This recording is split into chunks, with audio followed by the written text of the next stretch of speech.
So game 2 between Expa and Boom and Zoom here, and we have Land Madness, which would be Expa's home map.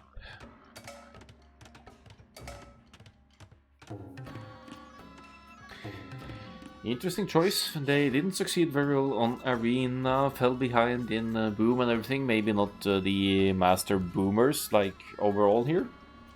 So let's see what Land Madness can bring for Expa here. It's very exactly as the name sounds. It's Land Madness. You want to hear the you want to see the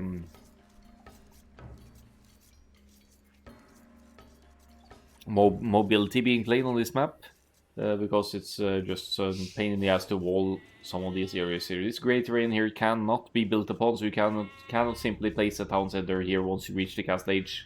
You need to chop a bit further into the wood before you can maybe... You'll have to rely on small walls to keep your economy safe and all that over here. But let's have a look at the sims here. Let's go to Expa's team first for this one. We have Matkins in the pocket in the red here as Vietnamese. So Vietnamese, I have to say, an unconventional pocket pick. Sure, you have decent cavalry with Vietnamese, both access to elephants and knights and all that. Goes for some long distance shepherding here, but generally speaking, you want the cavalry civilization in pocket. And overall, this map favors cavalry play because there's quite a distance between the players. Flanks a bit closer, but still, if you have the speed of the scouts early on, you could just run over to the other side and switch between the opponents, find out when and where to hit them, and coordinate with your teammates. I mean, honestly, this is a map where you could get away with all 3 players going for scouts if they all have civilization with some kind of bonus or eco bonus to their scouts. But it's Vietnamese pocket. Could be thinking long term about the rat and archers here maybe, but still I wouldn't advise against opening scouts on a map like this, even if you're Vietnamese pocket. Right hand side we had Seesaw Kitten playing as the Ethiopians, the previous one, with the Chinese for this one. And yeah, Chinese, they have a bit of a rough start with lacking food, no food whatsoever. But once they get going, they start with 3 extra villagers as a compensation, so you don't need to make those 3 villagers. And all things considered, Seesaw Kitten is keeping up here, considering that Loom... Hold on! Alright. Lesson here for Seesaw Kitten. The first thing you want to do as Chinese is to go for Loom, so that your TC doesn't go idle while you look for a food source to start boosting your food economy. I guess you have food right next to TC here, so you could get away with not getting Loom as Chinese, but still you won't have food to queue up villagers. So to keep your TC working, just go into Loom straight away, and you'll have 25 seconds of your TC working while you are collecting food to start producing villagers. So that's a bit on oversight from Seesaw Kitten. There's something to keep in mind for playing Chinese other times. Chinese though could go both for archers and scouts. They lack that starting food, but with those 3 extra villagers, that saves you a lot of time producing villagers if you can keep your food count going.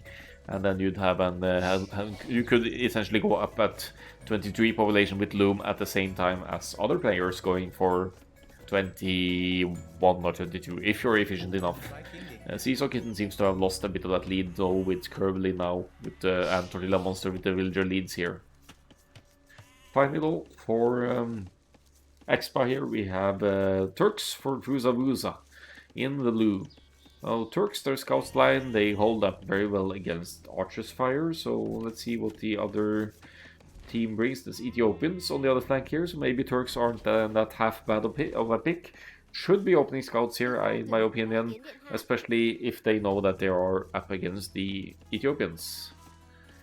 Something that Fusavusa is just about to find out. We'll see they are up against Grey, and then their scouts with that extra fierce armor will come in very handy against the early archers of Curvely.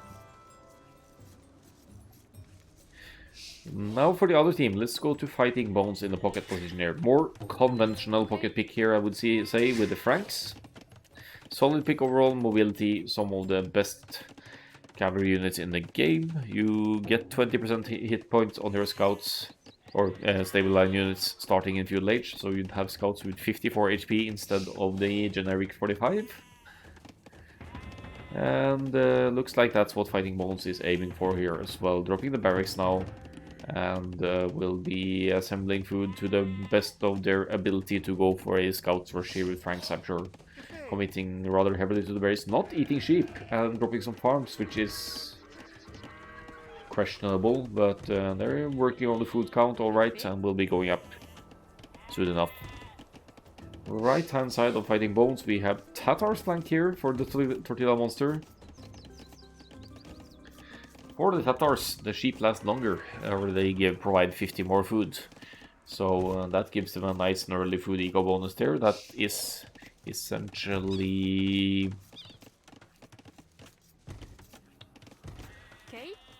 It's not 400 extra food. One sheep has 100 food, so if you start with 8 sheep, that's 400 extra food for you. Facilitating a scout opening again. And Tatars could also go into archers and cav archers from the Castle Age onwards to benefit from instant thumbring, having their archers fire more quickly and more accurately. You notice now that this terrain can actually be built upon. I didn't know that. But there are probably some limits. I still don't think you can wall on this terrain. So making some kind of a wall here, but not exactly able to full wall here right now. Fuel Edge kicking in for Tortilla Monster, and also... This is only Tortilla Monster? No, for Curly as well. I'm mixing up the colors here. Curly, as mentioned earlier, with the Ethiopian's flank on the left hand side here. Probably going to go into archers, maybe even some kind of infantry style opening. The barracks is here. The only player with military for now is Seesaw Kitten with the Chinese going for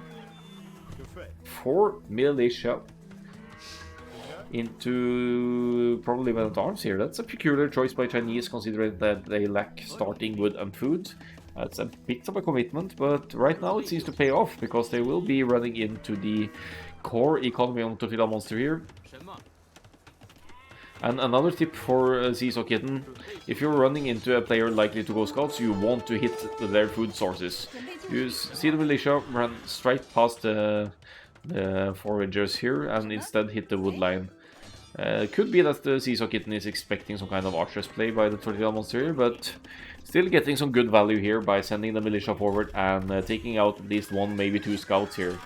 Men-at-Arms won't be an option. The militia will be down before Men-at-Arms can kick in, but it's still keeping Tortilla Monster's scouts at home and facilitating whatever follow-up Seesaw Kitten is planning here.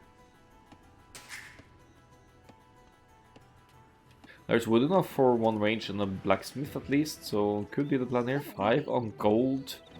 Could also be a fast castle in the being the idea here. Curly now with 4 military on the other side. What kind of military is that, Curly? Let's have a look.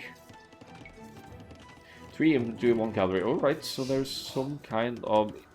No, never mind. There are defensive spears. I thought it would be men-at-arms there for a moment for Kirby, but it's going to be spears and archers in the mix.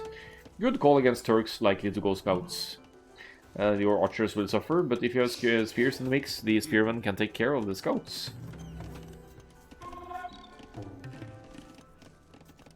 Double rangers, no blacksmith yet for Kirby though, going for maximum army production potential here.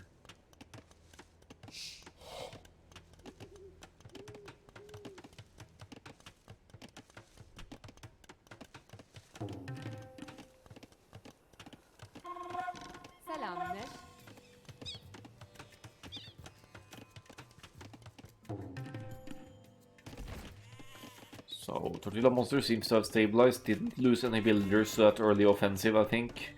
So, good defense after all, even though it meant losing 2 scouts.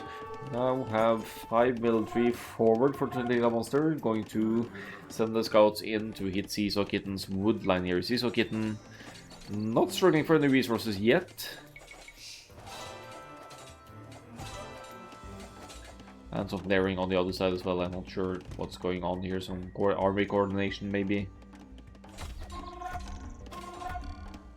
Seesaw Kitten is however off the woodland. 25 villagers now, struggling here with Chinese to keep up and getting idled quite a bit, losing 2 villagers even. Lumin's now in though, so that helps a little bit. Defensive spears now chasing the some of the scouts, but it seems that the spears were on defensive stance because they're running back to help out.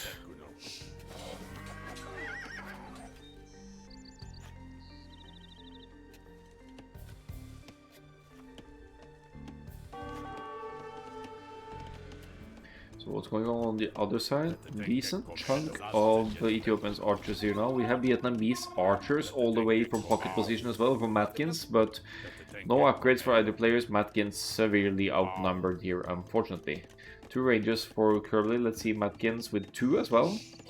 But now the Fila Monster Scouts has moved on to try and hit Matkins here. The gold eco is very exposed for Matkins over here, so that could be a tough one. 1 archer for free there for the Fila Monster as well. I like the placement of the archers here, scouts here, to stay near the trickle of reinforcements. Matkins with 7 military against Kerbly 17 doesn't stand a chance, and looks like they want to pull back to a more defensive stance here. Good quick walls though, has to be said. It's going to be a less efficient woodline, but there's also going to be no dead villagers, so that's a good call by Matkins right there.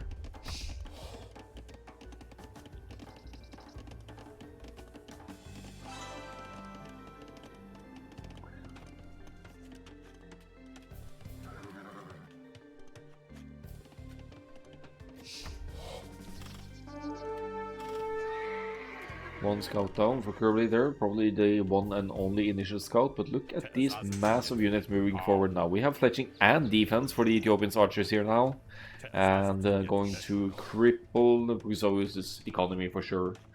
Turks range, you generally don't want to see that until the Castle Age and the potential for cavalry archers for Turks. Of course, Feudal Age skirmishers, if they have the proper upgrades, they can still help out. And considering that Fusa is on the way to the Castle Age, it might exactly be cavalry archers that are the idea here. There's a stable, but that could provide the much needed upgrades for the cav archers as well.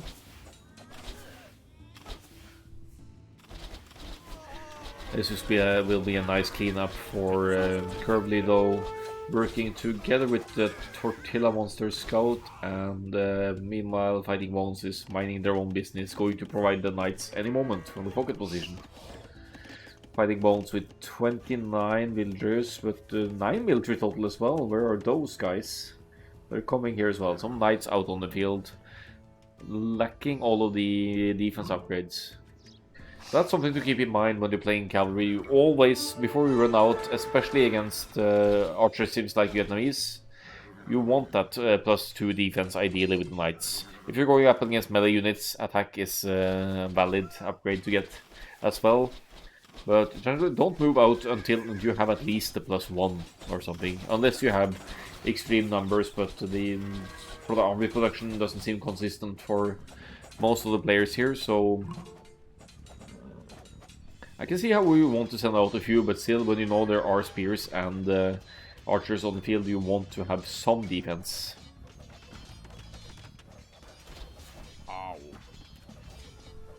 Who's also sitting at 32 villagers now, whereas Kerbly gets pop-capped at 60 population, currently the highest population of all. 22 military total. Castle Age almost 50% on the way as well. This woodline is in danger for Fusa now with the archers moving in either direction. Kerbly could even split up here now and hit both woodlines at the same time.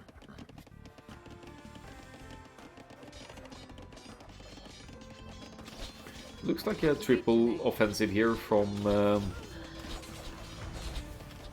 Boom Zoom here. Breaks into the woodline of Fusa and also finds the archers of Kerbly on the other side here. Scouts and knights on one side, archers on the other, and look at the villager numbers now, down from 31 to 20 in just a blink of an eye here for Fusa. So now is the time. They must know by now that they have taken out 10 villagers or more. This is when you move on to the pocket and try to damage another player, maybe even all the way over to the other flank here with Seesaw Kitten with the highest villager population right now. Army lead as well for for Boom and Zoom by far here. Skirmishers in masses from Atkins, that's something you generally don't want to see in team games when there are knights on the field, because they can simply run right in and demolish the skirms, no problem, even with no defense upgrades, since the skirms have a minimum range for their attack. The knights will exploit that, run in close and hit the skirmishers, with the skirmishers not having any possibility to hit back.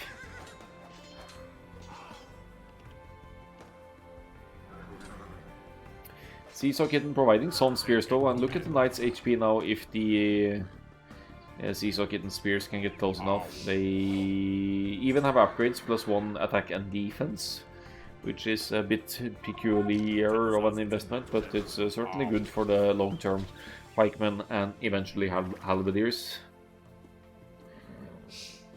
The perks of being a cavalry player though is that you could just take your knights and run away and don't think twice about it.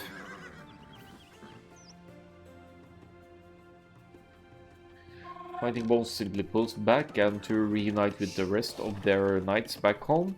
Villager count looking very fresh for Zuma Boom here, whereas Expa have taken some serious hits and still are with Curly with some archers over there. I'm surprised not to see Curly going for crossbow yet, wasting some numbers on feudal age archers here to the Vietnamese skirmishers that, by the way, have some extra hit points being Vietnamese with bonus for their archers. Elite Skirm even in for Matkins here, so holding nicely now for now. 4 ranges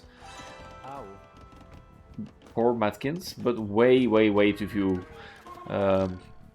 builders on gold for Matkins to justify going into 6 ranges here. If you want to sustain 4 ranges of production for archers, you need more on wood, but you also need, I believe, 3 or 4 on gold per range. So right now it's only going to be possible for Matkins to go into 1 range production of archers.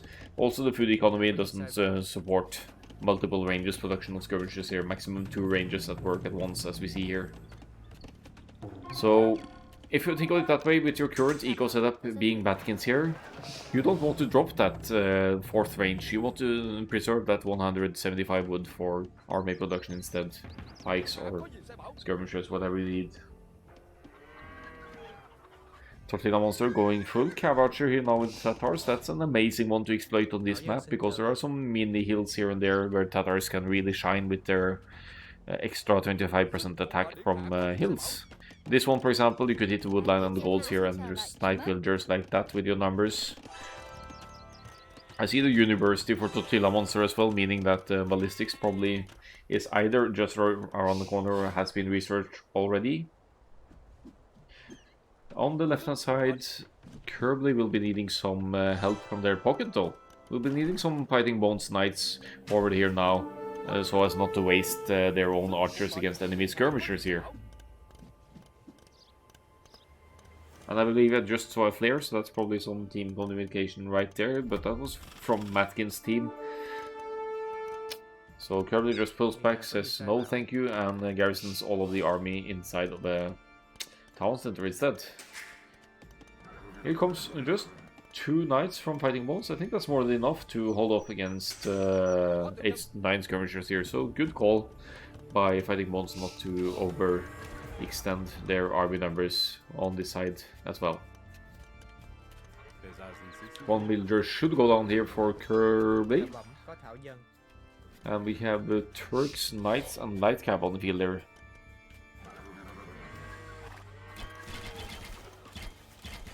Small offensive from Seesaw Kitten on the right hand side. The problem being that Tortilla Monster has Cav Archers and can hit the run here. Look at these guys' accuracy though. I'm not sure if even... I know Thumbring is in because Tatars get that instantly, but maybe not ballistics. Let's have a look.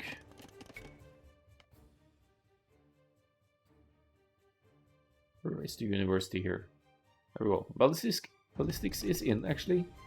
And also what can have only missing the last armor upgrade now. What's inside here for Seesaw Kitten though? Some kind of a siege. We're not gonna quit, we're gonna switch players. Mangonel inside. That's going to call for some luck to take out Cav Archers with Mangonels, unfortunately.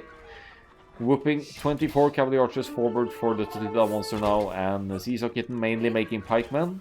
That is a good call if the pikemen can get close.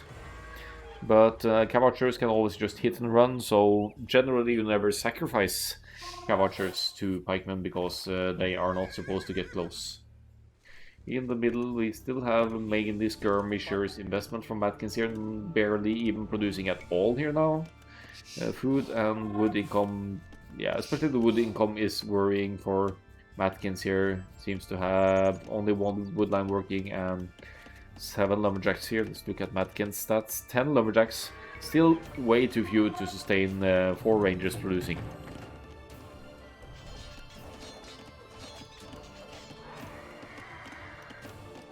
Now for a defensive, actually semi-forward castle by fighting bones here, protecting stone, protecting golds, and taking so much needed map control here.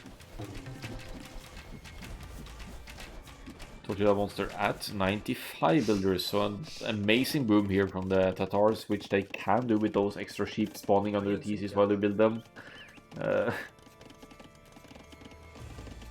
I'm guessing this TC was at one point on gold.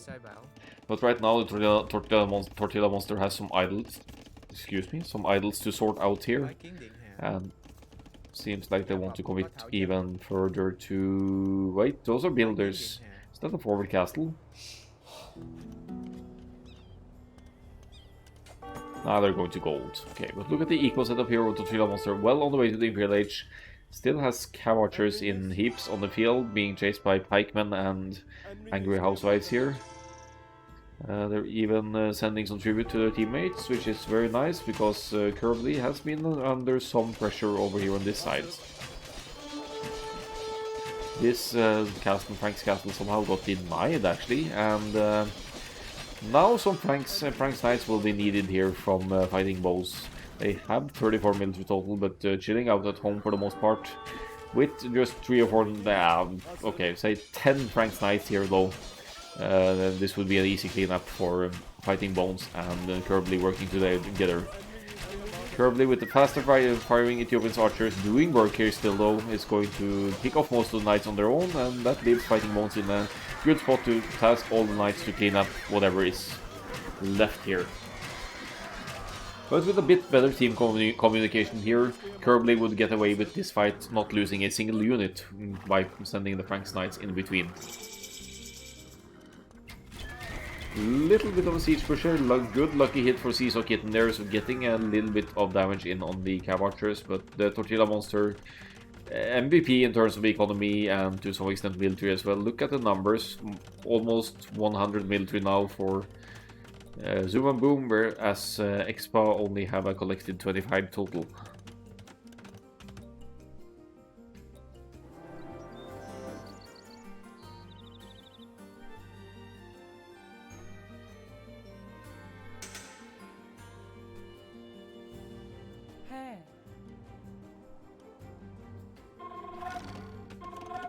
So where did the knights go? They're over here now from fighting bones. Collected army of roughly 60 here.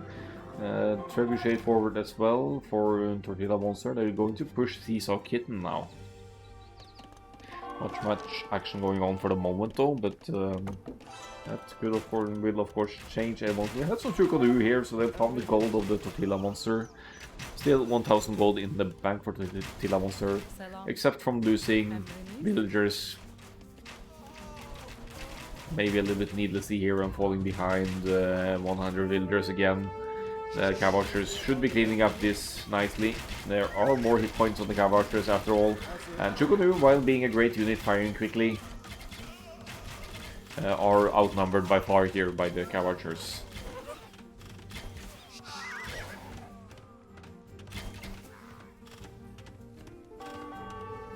So Seesaw Kitten losing all of their armies there, so simply calls the GG well played. That's it for Land Madness for Expa. It ends with a 2-0 for Boom and Zoom. Still the great efforts from Expa along the way, though they did kill off one player in the arena game previously, so they had some strategies planned for this match after all.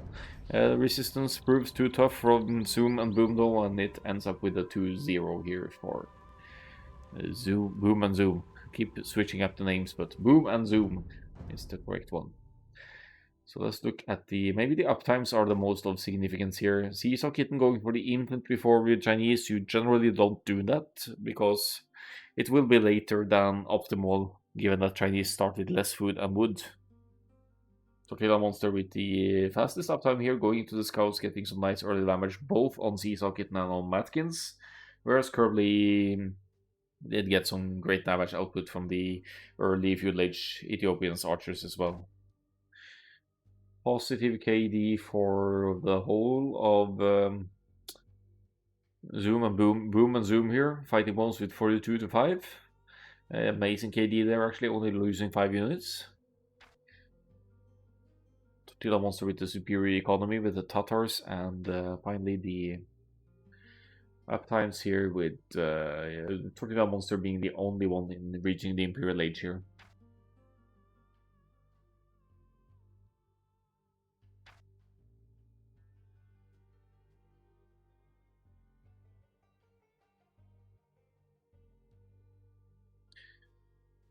So that's it for the 4th division. We'll be doing one game for 3rd and one game from 2nd division next.